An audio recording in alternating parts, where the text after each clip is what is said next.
Gotham Season 3 premiere, Better to Reign in Hell. I thought this was a pretty fun premiere for the show. I think with what they did with the last season, making huge strides into the series in general, like compared to season 1 and season 2 next to each other, I'm excited to see where they go for season 3. We're getting some serious Court of Owls stuff. Bruce gets kidnapped by the end, which honestly I thought, I don't know, maybe because they made Alfred so sweet, I thought, oh, he's gonna beat him at the end of this episode, and it might be like a stalemate, and that maybe I was thinking that he'll hold him off enough for maybe Bruce to come in with some sort of special weapon. Maybe he'd find a gun or have a gun or whatever, and that would cause the guy to take off. But the way they ended it, I was pleasantly surprised. I thought for sure it would be a stalemate. The guy would take off and he'd have to come back. But Alfred, he held his own for a little bit, but then of course he gets beat up, and then Bruce gets kidnapped, and who knows where that's gonna go? Because obviously they want him dead, or at least it seemed that way. Because I'm like, oh, he wants him dead, and then it's like, no, chloroform. So TV stuff is definitely about to happen. In this next episode, is gonna be a lot of weird talking, and I don't know what to really expect. But I am excited. Court of Owls looks awesome. We get introduced to Valerie Vale, which was a pleasant surprise for me. I had no idea. I tend not to look up what they're going to be added for the new seasons, but I was so curious. Like, what are they going to do? With this character, and it's like, okay, she's clearly just Vicky Vale's mother. She's going to be the reporter character, and she, at least in this episode, her main focus is kind of interacting with Jim because he's kind of the main lead that she can kind of follow, because he's not with the cops anymore. He's doing his bounty hunter thing. So she knows that she can kind of get in touch with him, and he won't be like, oh, I have to follow these rules and stuff. So she can actually use him as an actual lead, for evidence and, just for, her stories. So I like her character off the top. I like her character. I've always liked that actress. I've only seen her in a couple of other things. She's not like a huge name actress, but I've always liked her. I'm excited to see where they go with her character, because it seems like she'll be, I mean, everyone's kind of an outside source a little bit on all the craziness, but she's like the brand new character where she's just trying to be a journalist and stuff. And the way they do it, where she gets the picture of Jim wrestling with the dude who's like a bat, like all I think of is man bat. I think that might have been the point of that character. But with her getting that picture and them having that sort of ending scene with her looking at the picture, it seems like her whole drive the entire season is going to be, what truly was Indian Hill? What was it for? And that kind of helps us, because of course none of us know, like, what was the Court of Owls doing that for? What are they doing with this alternate Bruce Wayne thing, which I'm, still no real answers to that. We just have this kid who knows that he looks like Bruce Wayne, but he's not Bruce Wayne, and he freaks out on Ivy. So we still don't exactly know we don't know exactly where that's going, but I am excited for it. I thought that was pretty cool. I thought it was cool when they revealed it. So we didn't get really too much in this episode. He's just creeping around corners and he's got the long hair. But I am excited to see where they take it, and who knows if the Court of Owls will end up finding him as well. And that's kind of what I'm hoping for. I'm curious to see if at some point someone else has to interact with him. It won't just be Ivy who's like, oh, like, yeah, I know it's you. It'll be someone who recognizes that's not Bruce Wayne, but it looks exactly like him, because Ivy's like, oh, you're Bruce Wayne, you just look really weird.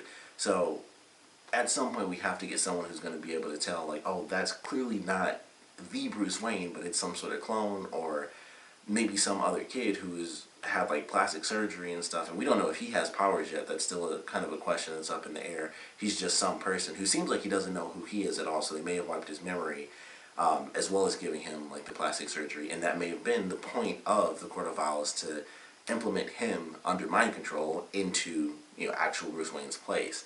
And maybe that's why they had him kidnapped instead of killed, because it's like, all right, well, we have this kid out here who we know looks like Bruce Wayne.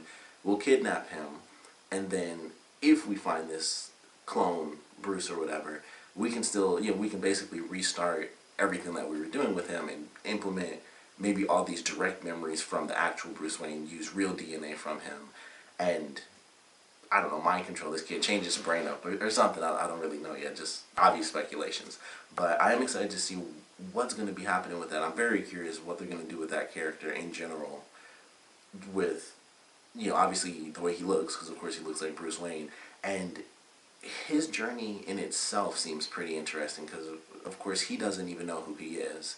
So We don't really know how that's going to take place, but we have all these criminals working under Fish Mooney, all these superhuman criminals, which actually has been pretty exciting. I really enjoyed that element of the episode, where Fish is in control of all these different people who have superpowers. We get, obviously, the Man-Bat sort of character. We have the woman who has super speed. We have the woman who has super strength. We have the one guy who can make people super old, which brings up a great point for Ivy, because when she got captured and she was running from them, and he grabs her hand before she falls, it was like clearly he was trying to use his power on her, and that's going to come back in another episode. I just saw a thing when I was looking some stuff up for this episode, and that definitely comes into play. I won't say, I mean, it should be very obvious how that's going to come into play based on his power, but I was happy about that, because I was like, okay, clearly he was trying to use his power.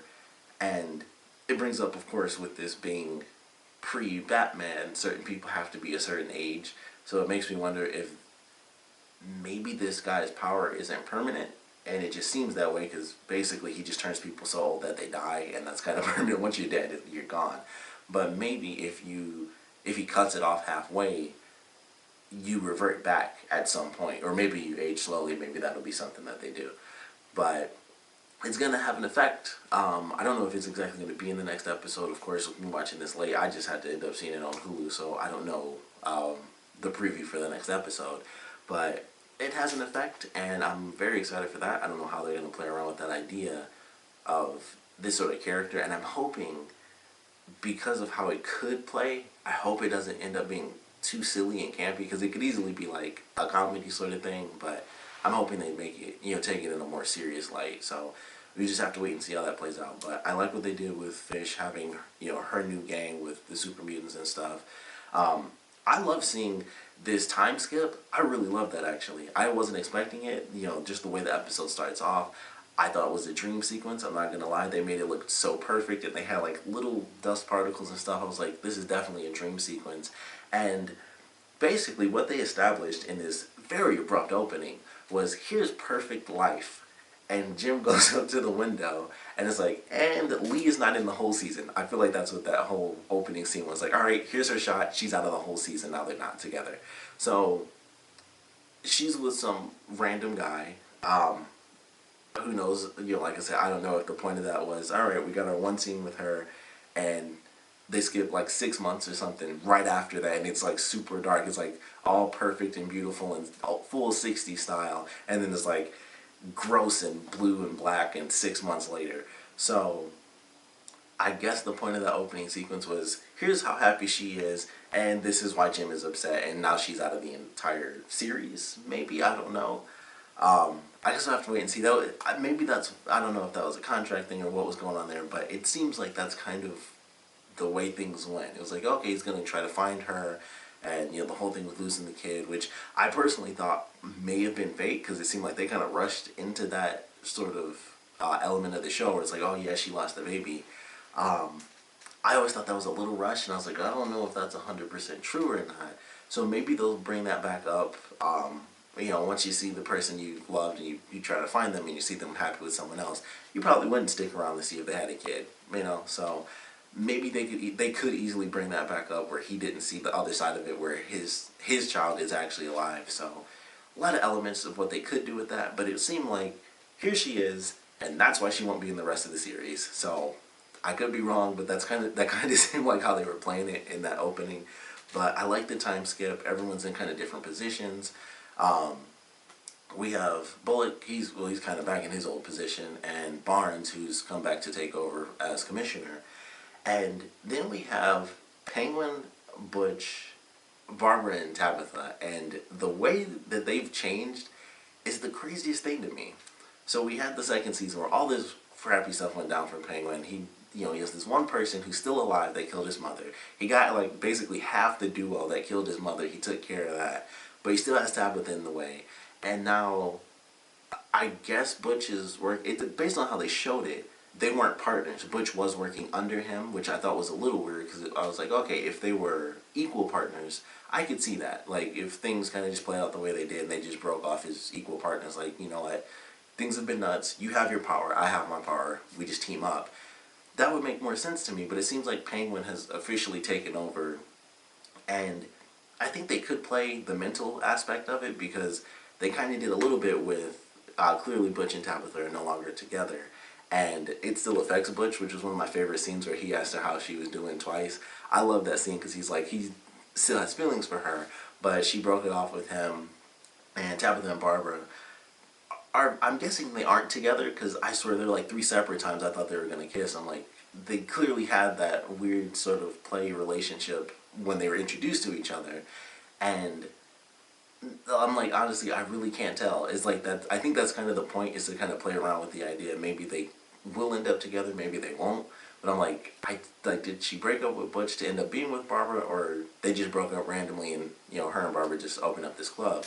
So everything with them I loved. Like, I know Penguin was always like the favorite of the series, but I just like how they changed that relationship once they did the time skip, and Butch and Penguin are working together now, and Tabitha and Barbara are working together. They have this bar, and they don't want to be under Penguin's protection. It's like they can handle themselves, which we clearly see when the the fake territory guy comes in, which I thought they were going to start up kind of the classic gang stuff again, at least a little bit.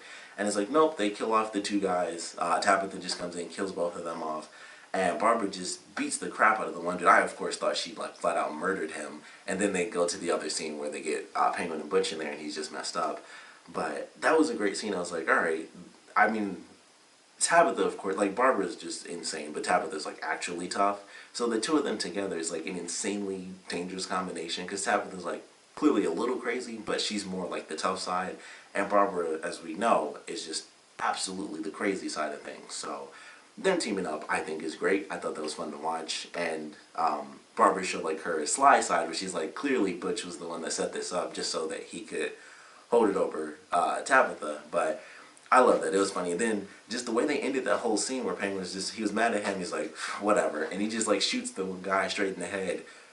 Which I don't know why he felt the need to do that, because it's like, well, if Butch hired him, he clearly has no real power in anything. He just got hired by Butch. He got beat up. He could have just let that guy go, and he was just mad at him. And it's like, all right. And he killed him. And I was like, I don't know why he did that, but that kind of makes him even cooler, because it was kind of pointless for him to actually kill that guy. So I was like, that makes it an even crazier scene, which I actually enjoy about his character. He's still talking to Riddler, which I thought was cool. That was a nice scene. We got to at least see him with the puzzle, and he solves it in like, under 10 seconds. I was like, of course he ends up solving it. And he tries to convince Penguin, like, sometimes details get in the way. Just remember that, of course, Penguin eat fish. So, love that. He's still on his search for fish, and of course he puts the bounty out, which sends Jim out, because he finally has enough incentive to go after her. Outside of all the smaller bounties, which they do early on with the sort of Killer Croc type of guy. Thought he was going to have a bigger role, because I remember that being sort of a big thing, like, oh, we kind of have Killer Croc in it, but he just kind of looks like him, just a giant person. And that guy beat him up too. He was beating the crap out of Jim. Like, Jim came in with the little baton, and I'm like, okay, he's going to be dodging and stuff. He grabbed that thing after like the first or second hit and just bent it, and Jim was just like, oof. Ugh. And then he just kept getting punched and beat up until the guy happened to get hit by a truck. So, he finally goes after Fish, and what they're doing with Fish I enjoy as well, because I was happy to see her come back, for one. Two, we find out that now that they've done the time skip, it's a very easy and realistic way to say, oh, she's used her powers, and now her body is deciding to reject it. What they don't appear to show is other people's bodies rejecting it, who I would assume should have been dying even before her. And maybe it's specific to her power, and maybe we'll get a bit more of an explanation to that. But it was like, okay, she's using her power, and now it's, I forgot what Miss Peabody said. It was something like new cells in her body were activating that couldn't handle it, or something like that. So she's being affected, but then we have like the guy who's killing people off. He doesn't appear to be affected. The vampire type dude, he didn't appear to be affected. Neither did the woman who used super speed or super strength. So, maybe different people are affected because they use like that fish, because they literally implanted her with genetics of a different species, and we technically don't know what they did with other characters, and, stuff like that. So there are little elements to it that are very different. Like Mr. Freeze, it's not like his DNA was spliced with a totally different creature, so he probably wouldn't have that effect, just like the other characters we got to see. So maybe that's a part of it, and like I said, we'll probably get a bit more specific explanation as to why she's affected, and then other other people with superpowers aren't affected when they use their abilities.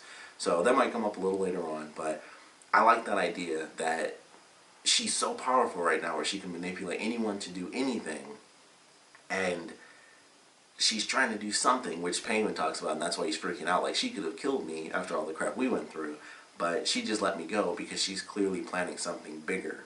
Excuse me. So, I kind of like that idea. Like, a lot of things are happening that have me pretty excited. I like the new character of Valerie. I was definitely about to say Vicky Bell, but I like Valerie Bell. I think that's cool. I like the idea. Just simply put, I love the idea of Tabitha and Barbara having a team up. I like kind of just the change in general. When they did the big time skip, there's a lot of stuff that's different. And of course with the cliffhanger, I'm really excited to see where they go with Bruce being kidnapped at the end of this episode. But I thought it was a fun premiere. I'm excited to see what they do with these new characters, what other kind of super villains we actually get to see, and just where everything goes for Fish and Penguin, because it's gonna get to a head where they eventually both have all the power they need, and we'll just see who comes out on top. And they might keep Fish for multiple seasons, so she might not instantly just die off at the end if they do have a big battle, but at some point she's got to go. But I want to know what you guys thought about this finale, of course, so please comment below. Let me know your favorite parts, your least favorite parts, and of course with everything we've seen in this openings, which there's a couple of things that I feel like didn't really touch on that they still introduced, maybe like in the finale of the last season. We still don't know exactly where Hugo Strange is either, so there's still a couple of things we have to see. But I would love to know what you guys are expecting from this season, and just what you guys want to see from this season, because I think it's looking like it's going to be pretty good. I'm excited to see Jim go even darker, because that was my favorite part of the last season, and now he's full-on bounty hunter, clearly all black the whole episode. I was like, look at him, he's a rebel and stuff. But I like it, because he's doing his own thing, so it should be more entertaining than it even was in the last season. But like I said, I want to know what you guys are hoping to see and are expecting to see from this season, and of course what you guys thought from the premiere in general. So please comment below, let me know, and thanks for watching.